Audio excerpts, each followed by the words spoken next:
여러분 안녕하세요. HSM 돈테크만입니다. 저번 영상에 이어서 이번 영상은요, 어떠한 토지를 매입을 해야 되고 우리가 투자를 해야 되는지에서 알아보겠습니다. 우선은 이 토지를 어떤 거를 찾기 이전에요, 심플하지만 간략하게 설명 한번 해드릴게요. 우리나라는요, 국토법이라 그러죠.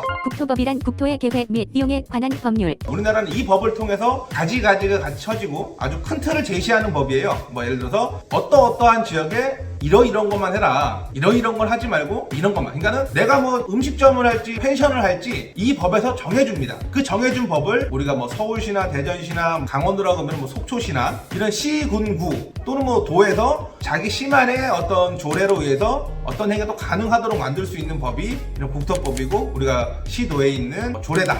조례는 지방자치단체가 스스로 제정하는 자주법의 일종. 이 얘기를 왜 말씀드리냐면요, 우리가 어떠한 토지를 가지고 투자를 할 적에 예전에는 공인중개사 말을 좀 많이 따랐어요. 여기에 도로가 들어온다, 지하철이 들어온다, 기차가 지나간다, 그러니까 이 땅을 사놔라, 이 땅을 사놔야지만 뭐 금액이 올라서 팔 것이다. 근데 요즘은 이게 잘 안 되죠. 왜 잘 안 되냐면, 첫째, 지금 인프라가 너무 잘 돼 있어요. 그 둘째는 이미 금액이 많이 높습니다. 그러니까 내가 뭐 100만원, 200만원 가지고 투자를 할 수 있는 여건이 안 돼요. 최소 몇 억 이상은 여기에 돈을 넣고 또 기다리고 확정되고 끝나야지만 돈이 나오는 거기 때문에 1, 2천만원 가지고는 투자를 절대 할 수가 없습니다. 그래서 오늘 영상을 끝까지 보셔야 되는 이유가 여기에 들어있습니다.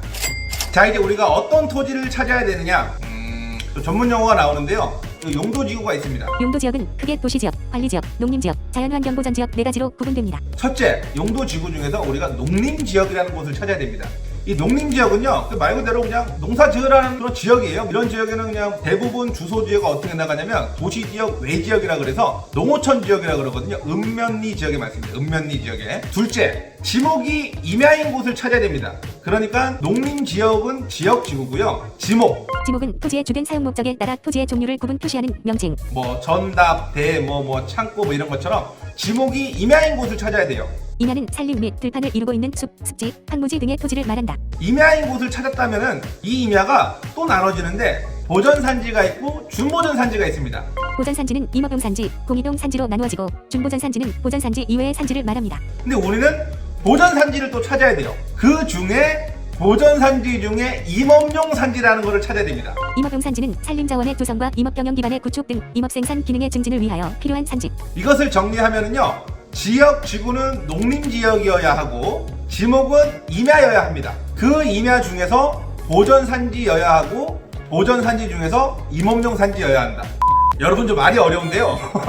이걸 어떻게 쉽게 풀 수가 없어요. 이게 법에 정해진 단어이기 때문에. 우리가 왜 이런 임야를 찾아야 되냐면요, 임야 중에서도 보전산지 같은 경우는 우리가 산지관리법이라는 어떤 그 법에 맞춰서 우리 행위가 따라가게 돼 있어요. 그 행위는 무엇이냐면은 우리가 여기서 음식점을 지을지 아파트를 지을지 펜션을 지을지 그런 행위를 나눌 수 있는 게 산지관리법입니다. 그러니까 즉 산지일 경우에는 국토에 관한 법률에 대한 행위를 적용받는 것이 아니고요, 산지관리법에 따른 행위를 적용받는다고 보시면 될 것 같아요. 그래서 우리가 찾는 이 농림지역 중에 임야이면서 보전산지일 때 임업용산지다, 이 토지를 찾으시라는 얘기입니다.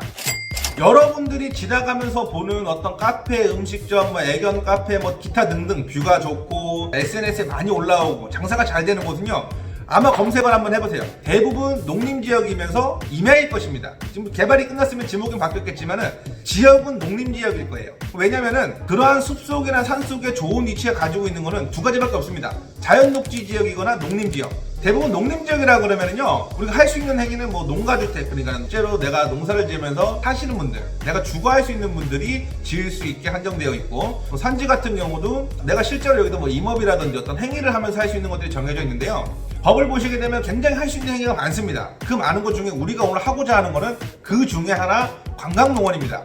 이 관광농원에 대해서는요, 내용이 또 방대하기 때문에 다음 영상에서 하기로 하고. 감사합니다.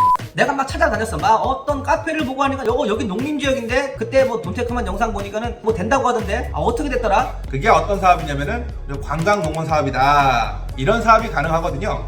여러분은 이 토지를 찾고 관광농원이라는 사업이 가능하다고 하면은 적극적으로 투자를 하셔도 됩니다. 그 토지는요, 일반인들이 이렇게 조성을 하겠다라는 어떤 전문적인 지식이 아직은 많이 없습니다. 아직도 많이 공개가 되지 않았기 때문에 대부분의 이런 토지는 저렴합니다. 주변 시세보다 훨씬 저렴하고 부동산이 나와 있지는 않지만 직접 연락해서 매입을 할 수가 있거든요. 속에 어떤 카페나 좋은 게 있으면 좀 이제 눈여겨보세요. 저런 곳에 어떻게 저런 걸 지어졌을지, 그리고 어떻게 저런 행위가 가능한지. 영상에 모든 걸 담을 수는 없지만 여러분도 혹시 이 영상을 보시고 오늘 영상에 나온 그런 이면을 찾게 되시면은 아래의 메일로 연락 주세요. 만약 그 토지가 개발이 가능하다 그러면은 무료로 컨설팅을 해드리겠습니다. 여러분 감사합니다.